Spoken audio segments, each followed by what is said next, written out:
How's it going, all of you amazing YouTubers? I'm ImJennyMarie, and I'm still very much recovering from my wisdom tooth being completely removed and just basically yanked out of my mouth. So hopefully you don't mind me talking a little bit weird or funny.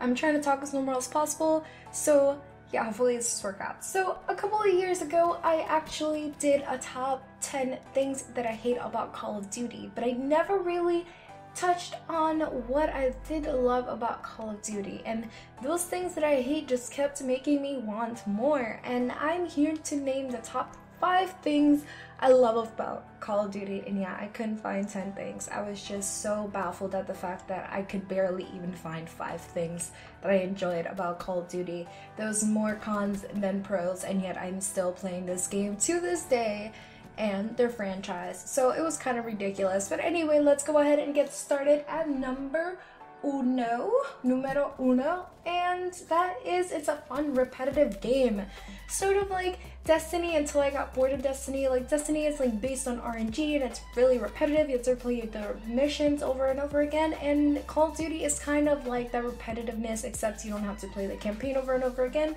unless you want camos and calling cards and whatnot. But yeah, multiplayer is the same. You played it over and over again. Just the outcome, if you get kill streaks or not, is kind of different aspect of that. And like, what you basically make the game that you want in a way.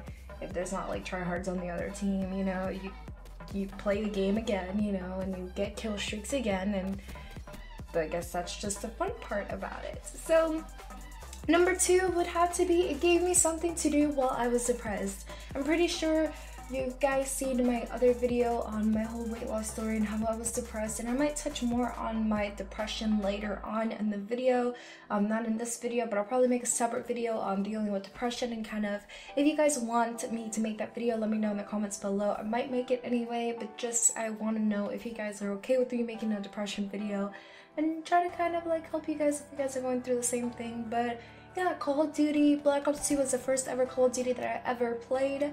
I got my Xbox One during Christmas time, so when I turned 16, I actually got to Call of Duty Black Ops 2, and I was super excited. And while I was going through depression and a hard basically bullying online and most of that stuff, and a really hard breakup, you know, Call of Duty was just there, something for me to do, especially zombies with one of my really good friends.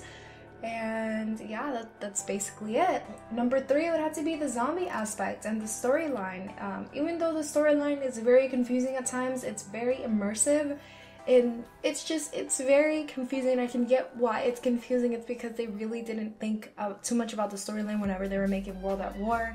But whenever they started getting into Black Ops 1 and then Black Ops 2, they started trying to make a really good storyline out of it. And now in Black Ops 3, it's kind of like they're trying to retell a storyline and trying to like add on to it in a way that's like trying not to make it so obvious that they're trying to like redo it in a way where like they're trying to travel back in time. And you know, yeah, I don't know if I'm like getting like making any sense or anything, but you know, it's very confusing. It's a very immersive story, so if you guys do want to check out the storyline, I would highly recommend googling it. And there's like a video like 4 or 5 hours long, basically telling you everything about the storyline, telling you all about the clips, everything about the Easter egg, and I listened to that like the whole way through, and it was so freaking interesting and I loved it so much. Number 4 is being good at the game actually pays off. And I remember when I used to suck and I used to go 1 in 60, you know, and I still suck to this day, especially doing face cams and doing live face cams. But when I'm alone, I'm by myself, I pretend I'm shooting somebody that I really hate, I usually end up doing really good, and I end up getting really good kill streaks.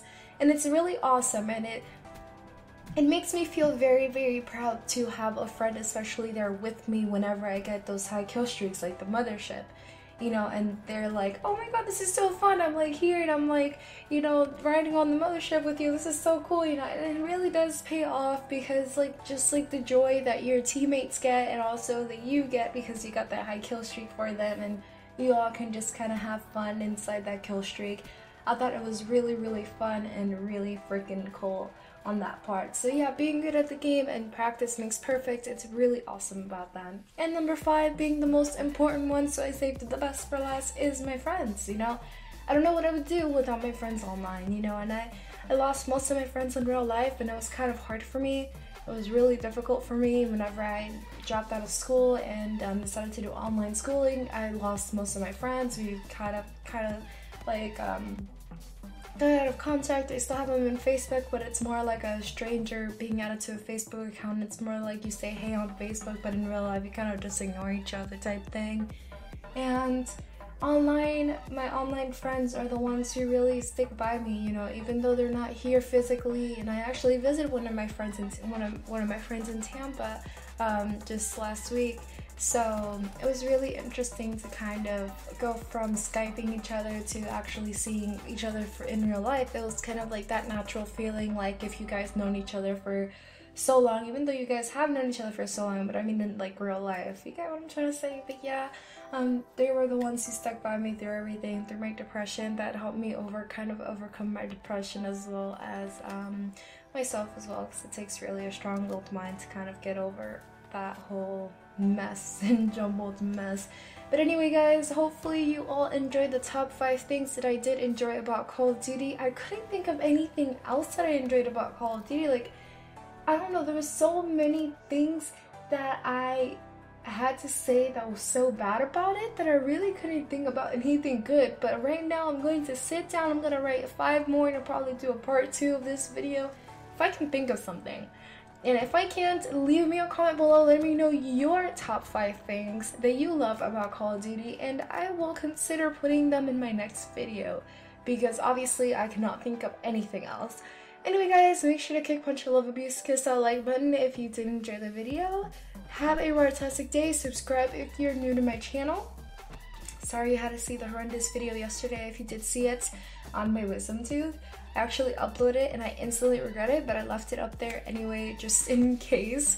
Well, just in case some of you did enjoy my funny mouth and my swollen face. But yeah, thank you all so much for watching, and have an amazing, fantastic day. Bye.